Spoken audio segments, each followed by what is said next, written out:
former executive director for New Roosevelt Good Government Organization and attorney, city council, running for city council in the 5th district, which is our district. Okay. Thank you, Ellen. Thank you, Joe, and everyone else who helped organize this amazing forum. My name is Kallos. I'm glad to see a lot of familiar faces, and for those who I've not met yet, I'm glad to meet you and hope to talk to you afterwards. I grew up in this district. My mother raised me. She was a single mom. My grandparents immigrated from Hungary as part of that enclave on the Upper East Side, and my grandfather couldn't practice medicine in Europe because of anti-Semitism, but he took his dermatology and he came right here to Roosevelt Island and practiced at Kohler Goldwater. So I have very fond memories of getting to play here with my friends. I went to Park East Day School, which is over at 68th and Lexington. It's Rev. Arthur Schneider School. And Roosevelt Island has held a special place in my heart. I've been Chief of Staff for Assemblymember Jonathan Bing, Director of Policy for former Public Advocate Mark Green, and an attorney, and even ran a good government group called New Roosevelt Initiative. I joined the community board in 2006, and have been privileged to help represent some of the Roosevelt Island issues and work with your members to represent them. Actually I'll talk about that, some of the things that we've worked together on a little bit later. But after being Chief of Staff, I saw how dysfunctional Albany was, and the first thing that I did is I put all the voting records online, and that really endeared me to those elected officials. But I think when you're trying to decide on a candidate, you should not only look at what they say they will do, but what they have done, and whether or not they've always tried to do the right thing. And so I've been running a grassroots campaign, and I think it's had a transformational effect. I've had 2 Roosevelt Island directors. One of them is standing outside, the other one is here, Solomon Adele. And by bringing Roosevelt Islanders into my campaign and into the leadership of my campaign, I feel that I've been able to do a better job for you, just even as a candidate. And I feel like most candidates just make promises, but we've been trying to get results for you. So I'm ready for the questions whenever you are. Affordable housing.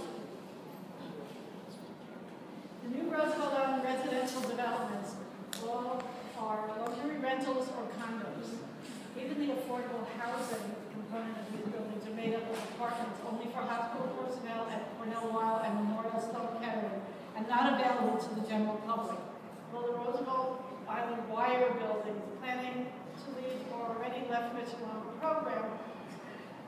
What will the candidate do to preserve affordable housing on Roosevelt Island? Sure. So I've had the privilege of working with Assemblymember Jonathan Bing, who was on the Housing Committee, and when I worked with him back in 2008, he was chair of the Mitchell-Lama subcommittee. In that role, sometimes I have the opportunity of helping to keep buildings in the program and helping to have tenants and help organize tenants so that they could remain in the system. Right?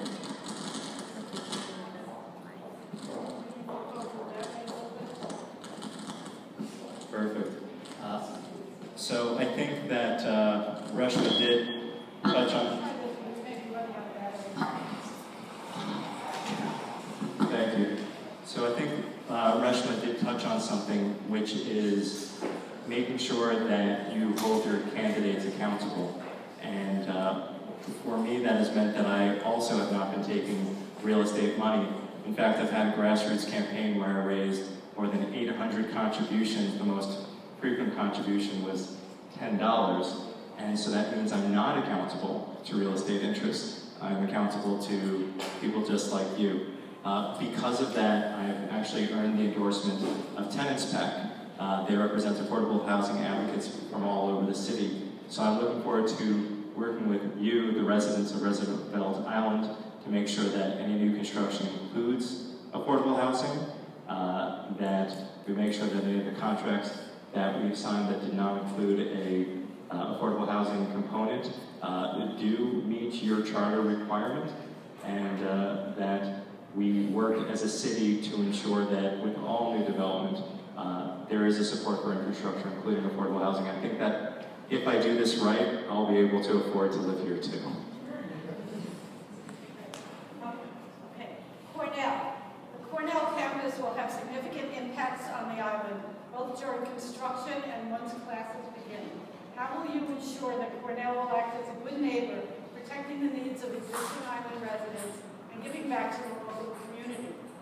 During the construction phase of Cornell New York City Tech, what will the candidates do to ensure as best as you can that Cornell barges most of the construction material, works with Roosevelt Island community organizations, and contributes its fair share to the finances of RIA? How do you think a university like Cornell Tech should give back to the community? So I feel like that question may have been written for me specifically, and I thank you for it. I have the benefit of being a candidate to represent Roosevelt Island, where you are some of the most active and engaged residents in the district. When Cornell New York City Tech went before the CPC and the City Council, Roosevelt Island Residents Association and Roosevelt Island Community Coalition went through everything they were planning to do, and it was voluminous. And as a candidate, I came and I said, I'd like to help. What can I do? How can I follow your lead and support your efforts? And you took, I think, all the different issues and you split it up into 20 different issues, and I was given a couple of pieces to give testimony about them. We gave testimony at the CPC and the City Council. I believe Joe gave testimony the first time on my behalf, and Saul did the second time. And as a community, we gave testimony. I was the only candidate who actually did it. I will tell you, Cornell was not happy that we wanted to do everything in public, in the light of day, and we're not going to engage in a backroom deal, but wanted to do things transparently, and that's how I want to continue to engage. And I feel that to a large extent, Roosevelt Island won. You got 7 pages of concessions, and I think that is a model for how Roosevelt Island can proceed with their next council person, particularly if I'm your council person, because we've been doing it, and I think we can continue to do it. And I'm really looking forward to seeing all the barging that Cornell does and enforcing that letter agreement that's been appended to the contract, though I believe we're still trying to make it a part of the contract itself. Okay, thank you. Transportation. Okay, thanks. How can public transportation on Roosevelt Island be improved? Better subway service, additional bus service to Astoria and Long Island City, a ferry stop on the East River ferry service. One of the solutions that Chuck Schumer suggested is the so-called nerd vote. Nerd vote. Will you support the city investing money of the budget from the budget? Would you support the city investing in budget money to connect ferry service to Roosevelt Island? Yes. It is really hard to get off and on Roosevelt Island. When I was here for the Cherry Blossom Festival, I actually took a picture of the long lines just to get off Roosevelt Island, and it made the Roosevelt Islander. I want to thank the Roosevelt Islander for being one of the 2 sources of news on the island and updating it so frequently. It is a public service, so anything we can do. I went to Bronx Science. I've been accused of being a nerd. I will own up to being a nerd because there's nothing I can do about it. Anything we can do to improve transportation to and from the island. My understanding is that Cornell New York City Tech will be assisting in running a temporary pilot for the barge that we will need to have in the water in order to run it. I'd like to make that permanent. I want to make sure that it's affordable, and I want to do as much as we can in terms of ferry service for the entire city, including Roosevelt Island, but it's definitely something we need to do.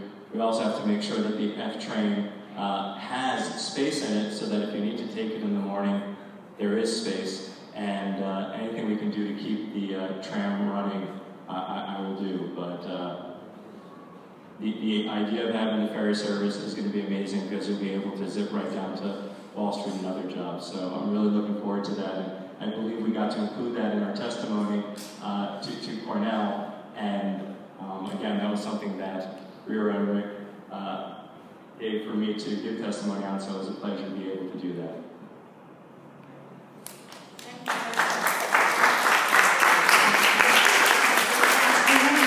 I wanted to say that I left out in the introduction that for the past, I think it's 4 years, Ben has been a community member of the community board on the communications committee, doing interviews and running the back shop at the New York City TV program, interviewing people from all over the Upper East Side and Roosevelt Island. I think you might have interviewed Matt. Yes. Right. And making a really big difference, giving a lot of information, useful information. So thank you.